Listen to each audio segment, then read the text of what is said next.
የካናዳ የክልል መሪዎች ዓመታዊ ስብሰባ ማካሄድ ስለመጀመራቸው፣ በካናዳ አንድ የጂም ሰራተኞች የእምነት ተከታይ የሆነ ዜጋን በማስወጣታቸው የጂሙ አስተዳደር ይቅርታ ስለመጠየቁ፣ የየመን መንግስት ዓለም አቀፉ ማህበረሰብ በአማጽያኑ ላይ አጣዳፊ እርምጃ እንዲወስድ ጥሪ ስለማቅረቡ፣ የዩክሬን ፕሬዝዳንት ከፍተኛ ባለስልጣናቸውን ስለማሰናበታቸው፣ በማህበራዊ ሚዲያዎች የተለያዩ የሐሰት ማታለያዎችን በመጠቀም በዜጎች ላይ የሚፈጸም ማጭበርበር እየተባባሰ መምጣቱን ስለመገለጹ፣ በኢትዮጵያ በፈሳሽ ጭነት ማጓጓዣ ዘርፍ የተሰማሩ የነዳጅ ቦቴ ባለንብረቶች በኪሳራ ምክንያት አደጋ ላይ ወድቀናል ስለማለታቸው፣ ኢትዮጵያ ለዓለም አቀፍ ተጓዦችና ባለሀብቶች ተመራጭ መዳረሻ እንድትሆን ለማድረግ እየተሰራ ነው ስለመባሉ።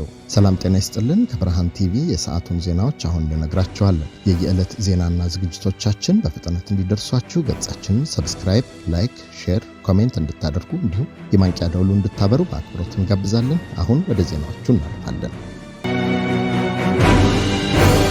የካናዳ የክልል መሪዎች ዓመታዊ የፌዴሬሽን ምክር ቤት ስብሰባቸውን ማካሄድ ጀምረዋል። በስብሰባዎቻቸው ላይ የሀገሪቱን ዋና ዋና ምጣኔ ሀብታዊና ማህበራዊ ፈተናዎች ለመፍታት ያለመ ንግግር ማድረጋቸውን የተነገረው በፕሪንስ ኤድዋርድ አይላንድ አገረ ገዢ ሮብ ላንትስ አስተናጋጅነት በሻርሎት ታውን ከተማ በተከፈተው የ3 ቀናት ጉባኤ የ13ቱ የካናዳ ክልሎችና አስተዳደር መሪዎች በአገሪቱ የተደቀኑ መዋቅራዊና ወቅታዊ ችግሮችን ለመፍታት በዝግ በር ስብሰባ መጀመራቸው ተነግሯል። በጉባኤ አጀንዳዎች ላይ ከተካተቱት ዋና ዋና ጉዳዮች መካከል ከአሜሪካ ጋር ያለው የንግድ ግንኙነትና የታሪፍ ስጋቶች፣ የጤና ጥበቃ ባለሙያዎች እጥረት፣ የሀገር ውስጥና የውጭ ንግድ እንቅፋቶች፣ የኃይል አቅርቦት ደህንነት እንዲሁም የኑሮ ውድነትና የህዝብ ደህንነት ይገኙበታል ተብሏል። ሮብ ላንትስ በሰጡት መግለጫ የካናዳ ህዝብ መሪዎቹ ተቀራርበው እንዲሰሩ የሚጠበቅበት ወቅት ላይ እንደሚገኝ ገልጸው ከአገር ውጭ የሚወሰዱ የፖሊሲ ውሳኔዎች በካናዳውያን የዕለት ተዕለት ህይወት ላይ የሚያሳድሩትን ተጽዕኖ ለመቋቋም የክልሎችና የፌዴራል መንግስት የተቀናጀ አቋም አስፈላጊም ነው ሲሉ ጠቁመዋል። ከዚሁ ጋር ተያይዞ በየክልሎቹ መካከል ያሉ የኃይልና የመሰረተ ልማት ውዝግቦችን ለመፍታት የሚያስችሉ የሁለትዮሽ ንግግሮች በጉባኤው ጎን ለጎን እየተካሄዱ ይገኛሉም ተብሏል። የክልል መሪዎቹ ውይይት እንደተጠናቀቀ ከካናዳው ጠቅላይ ሚኒስትር ጋር ከፌዴራልና በክልሎች የጋራ ቅድመ ጉዳዮች ዙሪያ የሚያደርጉት ስብሰባ በንግድና ኢንቨስትመንት ፖሊሲዎች ላይ አዲስ ስምምነት ላይ ይደርሳሉ ተብሎ ይጠበቃል።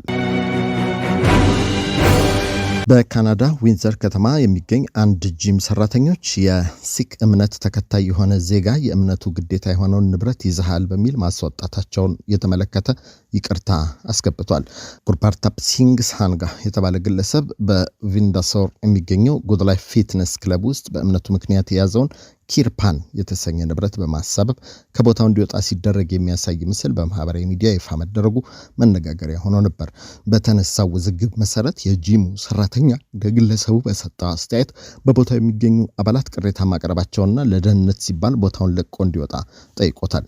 ይሁን እንጂ ድርጊቱን ተከትሎ ተቋሙ ባወጣው መግለጫ የተፈጠረው ሁኔታ የኩባንያውን መሰረታዊ ልምድና ሕግ ያላንጸባረቀ መሆኑን ገልጾ ከግለሰቡ ጋር በቀጥታ በመነጋገር ይቅርታ መጠየቁን አስታውቋል። በካናዳ ሕግ መሰረት ኪርፓን በጨርቅ ታጥቆና በአግባቡ ተሸፍኖ እስከተያዘ ድረስ እንደ ሃይማኖታዊ መብት የሚታወቅ ሲሆን በየትኛውም የህዝብና የንግድ ተቋማት ውስጥ ሊስተናገድ እንደሚችል የሀገሪቱ ሰብአዊ መብቶች ኮሚሽን ይደነግጋል። ተቋሙ የካናዳን የሰብአዊ መብት ህግጋት ሙሉ በሙሉ የሚያከብር መሆኑን ገልጾ የወደፊት አሰራሮቹ ከማንነትና ከእምነት ጋር የተጣጣሙ እንዲሆኑ ጥብቅ ቁጥጥር እንደሚያደርግ አረጋግጧል።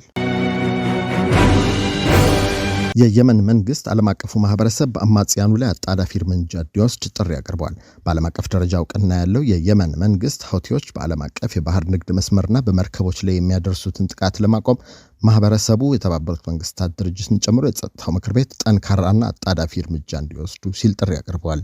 የየመን መንግስት አክሎም አማጽያኑ በቀይ ባህርና በኤደን ባህረ ሰላጤ የሚያካሂዱት ወታደራዊ እንቅስቃሴ የአካባቢውን ደህንነትና ዓለም አቀፍ ምጣኔ ሀብትን እያናጋ በመሆኑ የቡድኑ የፋይናንስና ወታደራዊ ምንጮች ማድረቅ ይገባል ብሏል። በቀይ ባህር አካባቢ እየተባባሰ የመጣው የሁቲዎች ጥቃት የዓለም አቀፍ የባህር ክልል ወጪንና የነዳጅ ዋጋን ያንራል የሚል ስጋት በከፍተኛ ደረጃ ጨምሯል። በተመሳሳይ ዜና የየመን ሁቲዎች በሳዑዲ አረቢያ የወደብ እንቅስቃሴ ላይ የጣሉትን የባህር ላይ ጉዞ እገዳ ተከትሎ 6 የንግድ መርከቦች መንገዳቸውን ቀይረው ለመመለስ መገደዳቸውን አስታውቀዋል። በሁቲዎች ቁጥጥር ስር የሚገኘው የባህር ኃይል ባወጣው መግለጫ ወደ ሳዑዲ አረቢያ ወደቦች ለማቅናት ጉዞ አድርገው የነበሩ 6 መርከቦች የተጣለውን እንቅስቃሴ እገዳ በመጣሳቸው ምክንያት በግዴታ መንገዳቸው እንዲቀይሩ ተደርገዋል ብሏል። አማጽያኑ አሁንም ቢሆን ወደ ሳዑዲ አረቢያ ወደቦች የሚያቀኑ መርከቦች ላይ ጥቃት ማድረሳቸው እንደሚቀጥሉ ሲያስጠነቅቁ እገዳው ከተጣለ ወዲህ የተመዘገበ አዲስ ውጥረት እንደሆነ ተመልክቷል። የዩክሬኑ ፕሬዝዳንት ከፍተኛ ባለስልጣናቸውን አሰናብተዋል። የዩክሬኑ ፕሬዝዳንት ቮሎዲሚር ዜሌንስኪ በአገሪቱ የተቀሰቀሰውን ህዝባዊ ተቃውሞ ተከትሎ የጦር ኃይሎች ጠቅላይ አዛዡ ጄኔራል ኦሌክሳንደር ሲርስኪን ከኃላፊነታቸው በማንሳት አዲስ ተተኪ መሾማቸውን አስታውቀዋል። ፕሬዝዳንት ዜሌንስኪ የጦር ኃይሎች አዛዡ ጄኔራል ኦሌክሳንደር ሲርስኪን ከስልጣን ያሰናበቱት ቀደም ሲል የቀድሞውን የመከላከያ ሚኒስትር ሚካኤሎ ፌዶሮቭን ከኃላፊነት ማንሳታቸውን ተቃውመው በኪየቭና በሌሎች ከተሞች የተካሄዱት ሰፊ ህዝባዊ ተቃውሞዎች አዛዥ እንዲነሱ መጠየቃቸውን ተከትሎ ነው። ተቃዋሚዎች ጄኔራል ሲርስኪን የነጠረውን አሮጌ የሶቪየት ዘመን የጦር አመራር ስርዓት የሚያንጸባርቁ ናቸው ሲሉ ሲወነጅሏቸው ቆይተዋል። ይህን ውሳኔ ተከትሎ ፕሬዝዳንት ዜሌንስኪ ሚካኤሎ ድራፓቲ የተባሉትን ወጣት የጦር አዛዥ በጄኔራል ሲርስኪ ቦታ አዲስ የጦር ኃይሎች ጠቅላይ አዛዥ አድርገው ሾመዋል። አዲሱ ተሿሚ በጦር ግንባር ባሳዩት ብቃትና ዘመናዊ የጦር አመራር በመደገፋቸው የሚታወቁ የጦር አዛዥ ናቸው። ፕሬዝዳንት ዜሌንስኪ ውሳኔያቸውን ይፋ ሲያደርጉ የወደፊቱ የጋራ ምኞታቸው በጠላት ላይ ድል መቀዳጀትና ሩሲያን ወደ ሰላም መንገድ ማስገደድ መሆኑን ገልጸው የቀድሞው አዛዥ ጄኔራል ሲርስኪ ሀገሪቱን በመከላከል ረገድ ላበረከቱት አስተዋጽኦ ምስጋና አቅርበዋል። ይህ ከፍተኛ የጦር መኮንኖች የሱልጣን ሹምሽር ዩክሬን ከሩሲያ ጋር የምታደርገውን አዲስ ጦርነት ወደ አዲስ ምዕራፍ ለማሸጋገርና በህዝቡ ዘንድ የተቀሰቀሰውን ቅሬታ ለማርገብ ያለመ መሆኑ ተመልክቷል። በማህበራዊ ሚዲያ የሐሰት ማታለያዎችን በመጠቀም የሚጠቀሙ የኦንላይን ማጭበርበሮች መባባሳቸው ተነግረዋል። በማህበራዊ ሚዲያዎች የተለያዩ የሐሰት ማታለያዎችን በመጠቀም በዜጎች ላይ የሚፈጸም የኦንላይን ማጭበርበር ወንጀል እየተባባሰ መምጣቱን የፌዴራል ጠቅላይ አቃቤ ሕግ አስታውቋል። በጠቅላይ አቃቤ ሕግ የተደራጁና ድንበር ተሻጋሪ ወንጀሎች ምክትል ዳይሬክተር ወይንሸት ወንድሙ የስራ ኃላፊዋ ወይዘሮ እጣወርቅ ተስፋዬም እንደገለጹት አጭበርባሪዎቹ ፌስቡክ፣ ዋትሳፕ፣ ቴሌግራምን በመጠቀም የሐሰት ማንነት በመፍጠር ዜጎችን ያጠምዳሉ። ወንጀለኞቹ ውጭ ሀገር እኖራለሁ፣ የፍቅር ጓደኛ ፈልጋለሁ፣ ወይም ለሞት የሚዳርግ በሽታ ስለያዘኝ ሀብቴን የሚያስተዳድርልኝ ታማኝ ሰው ፈልጋለሁ የሚሉ ማታለያዎች ከተጎጂዎች ጋር ግንኙነት ይፈጥራሉ። በመቀጠልም ሌላ ሰው በተለይ የስልክ ቁጥር በመደወል የተላከላችሁ ዕቃ ጉምሩክ ስለደረሰና ዶላር ወይም ወርቅ ስላለው ክፍያ ያስፈልገዋል በማለት የታሸገ ዕቃ ፎቶ በመላክ ከተጎጂዎች እስከ 500 ሺህ ብርና ከዚያም በላይ የሚደርስ ገንዘብ እንዲያወጡ ያደርጋሉ። እንደ ወይዘሮ ጣወርቅ ገለጻ የማህበራዊ ሚዲያ ተጠቃሚዎች ሁሉም ሰው እኔ ለምን ተመረጥኩና ለስጦታ እንዴት ክፍያ ይጠየቃል የሚሉ ጥያቄዎችን ራሳቸው በመጠየቅ ከመሰል ማጭበርበሮች መጠንቀቅ አለባቸው ብለዋል። ከጊዜ ወደ ጊዜ እየተስፋፋ የሚገኘው የኦንላይን ማጭበርበር ወንጀል ባለፈው የበጀት ዓመት ብቻ ከ100 ሺህ ብር በላይ ጉዳት ያስከተሉ ከ80 በላይ ዋና ዋና የክስ መዝገቦች በፌዴራል አቃቤ ሕግ ተመስርተው የክስ ሂደት ላይ እንደሚገኙ ተነግሯል። በኢትዮጵያ በፈሳሽ ጭነት ማጓጓዝ ዘርፍ የተሰማሩ የነዳጅ ቦቴ ባለንብረቶች እየታየ ያለው የመለዋወጫ ዕቃዎች ዋጋ መናርና የታሪፍ ማሻሻያ አለመደረግ አክሳሪ በመሆኑ ከገበያ ልንወጣ እንችላለን ሲሉ ስጋታቸውን ገልጸዋል። የኢትዮጵያ የፈሳሽ ጭነት ማጓጓዣ ባለንብረቶች ማህበር የነዳጅ ፍላጎት እድገትና የወጡ ወጪዎችን ያገናዘበ የቀረጥ ማሻሻያ እንዲደረግ ተደጋጋሚ ጥናቶች ማቅረባቸውን አስታውሰው በመንግስት በኩል ግን አሁንም አዎንታዊ ምላሽ ማግኘት እንዳልቻሉ ገልጸዋል። የማህበሩ ፕሬዝዳንት አቶ ጸጋ አስማረ እንዳብራሩት ጥናቱ ከነዳጅና ኤነርጂ ባለስልጣን፣ ከትራንስፖርትና ሎጂስቲክስ ሚኒስቴር እንዲሁም ከንግድና ቀጠናዊ ትስስር ሚኒስቴር ከተውጣጡ ባለሙያዎች ጋር በጋራ በአጥጋቢ ሁኔታ ተጠናቆ የቀረበ ነው። ሆኖም የመንግስት ምላሽ በመዘግየቱ አባላቱ ለአላስፈላጊ ኪሳራ መዳረጋቸውን ተናግረዋል።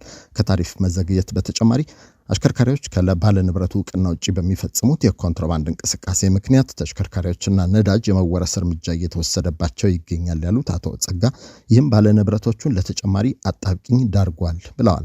ይህን ተከትሎ የኢትዮጵያ የፈሳሽ ጭነት ትራንስፖርት ባለ ንብረቶች ማህበር አባላቱን በመጥራት በዘርፉ የተደቀኑ ዘርፈ ብዙ ችግሮችና ቀጣይ የጋራ አቋሞች ዙሪያ ምክክርና ስብሰባ ማካሄዱ ተነግሯል። በመሆኑም ባለ ንብረቶቹ ችግሩ ባልተፈታበት ሁኔታ ስራቸውን ማስቀጠል ፈታኝ እንደሆነባቸው በመግለጽ መንግስት ለቀረበው የቀረጥ ማሻሻያ ጥናት አጣዳፊ ምላሽ እንዲሰጥና ለዘርፉ ተገቢውን ትኩረት እንዲያደርግ ጠይቀዋል ተብሏል። ኢትዮጵያን ለዓለም አቀፍ ተጓዦችና ባለ ሀብቶች ተመራጭ መዳረሻ ለማድረግ እየተሰራ ነው ተብሏል። ኢትዮጵያ በበጀት ዓመቱ ከ1.04 ሚሊዮን በላይ የቪዛ አገልግሎቶች እንደሰጠች ያስታወቀው የኢሚግሬሽንና ዜግነት አገልግሎት በቀጣይ አሰራሩን የበለጠ በማዘመን ኢትዮጵያን በዓለም አቀፍ ተጓዦችና ባለ ሀብቶች ተመራጭ መዳረሻ ለማድረግ እንደሚሰራ አስታውቋል።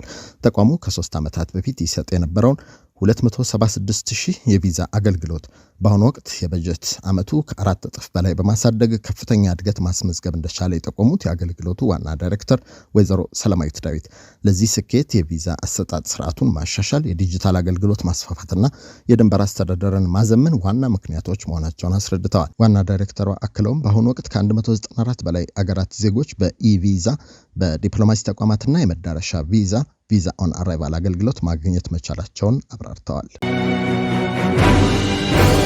ከብርሃን ቲቪ የዕለቱ ዜናዎች እነኚህ ነበሩ። በተከታይ ሌሎች ዜናዎችና ዝግጅቶች እንገናኛለን። እነዚህ ዝግጅቶችና ዜናዎች በየዕለቱ በፍጥነት እንዲደርሷችሁ ገጻችንን ሰብስክራይብ፣ ላይክ፣ ሼር፣ ኮሜንት እንድታደርጉ እንዲሁም የማንቂያ ደውሉን እንድታበሩ በአክብሮት እንጋብዛለን። ጤና ይስጥልን።